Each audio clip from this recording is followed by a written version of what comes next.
Okay, next we better remove this fan firstly.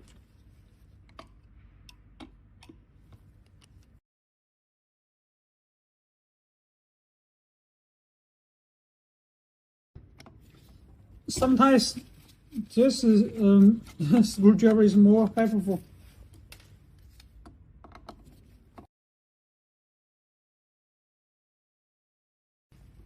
Okay, this is the fan. Now let's remove these screws.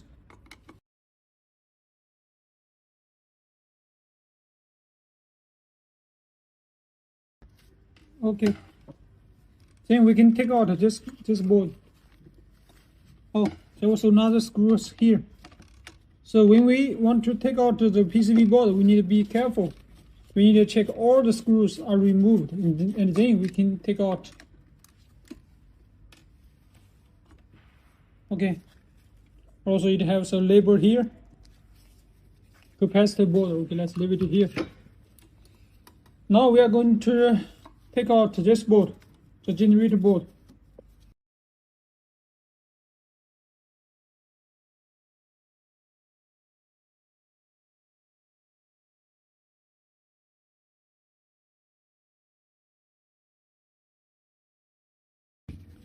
The electrical screwdriver don't have the battery SOC is lower, I think, so I will use this one.